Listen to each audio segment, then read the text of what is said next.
Regard sur les 10 premières années des tribunaux administratifs au Congo, période allant de 2014 à 2024. Tel est le thème de la conférence débat animée mardi par le professeur Placide Moudoudou, agrégé de droit public, doyen honoraire de la faculté de droit de l'université Mariangwabi. Les tribunaux administratifs, qui ne sont encore qu'à 2 au Congo, ont apporté une véritable révolution en matière juridictionnelle depuis leur création en 1996 et leur mise en service en 2018. Le reportage est signé Théodore Balossa et Roland Nyakekeli.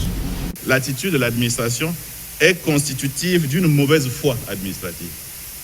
L'administration est condamnée pour mauvaise foi administrative. Dans son mot introductif, le professeur Placide Moudoudou, agrégé de droit public et doyen honoraire à la faculté de droit de l'université Mariangwabi, chercheur associé à l'IRJ François Rabelais de l'université de Tours en France, a, exemple à l'appui, fait une sorte de genèse. Les tribunaux administratifs sont, pour rappel, des juridictions de l'ordre administratif ayant qualité de juge administratif de droit commun.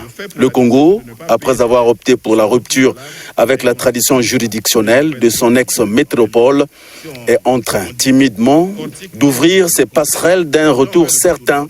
Ainsi, la réforme de son architecture juridictionnelle a conduit à la création des tribunaux administratifs afin de rapprocher la justice administrative des administrés. Le Congo a rappelé le conférencier en compte pour l'instant 2, le tribunal administratif de Brazzaville et le tribunal administratif de Pointe-Noire. Une véritable révolution, a dit le professeur Placide Moudoudou en cette année anniversaire.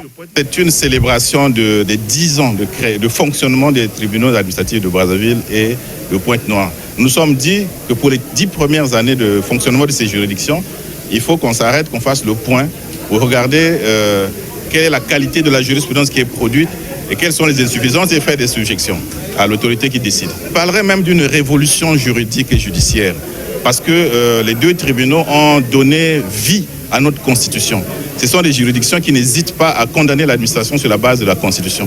Ce qu'on ne retrouve pas dans les juridictions suprêmes ou d'appel, qui hésitent souvent, qui préfèrent faire recourir à la loi qu'à la Constitution qui est la norme suprême. Double degré de juridiction signifie que chaque citoyen a le droit d'être jugé 2 fois. C'est-à-dire que quand il saisit le tribunal administratif, s'il n'est pas satisfait, il va saisir la cour d'appel pour la 2e fois. Et à ce moment-là, s'il n'est pas satisfait, il va devant la Cour suprême. Or, si vous allez directement devant la Cour suprême, en ce qui concerne notamment le recours pour l'excès de pouvoir, vous n'avez plus de recours après. Or, c'est une faiblesse pour la garantie des droits. Quelques questions d'éclaircissement ont été posées, des questions qui ont trouvé des réponses justes, appropriées et adéquates de la part du conférencier. À noter que ces tribunaux administratifs, créés respectivement par les lois numéro 8-96 et numéro 13-96 du 20 mars 1996, n'ont malheureusement été mis en place qu'en 2014, soit 18 ans après leur création.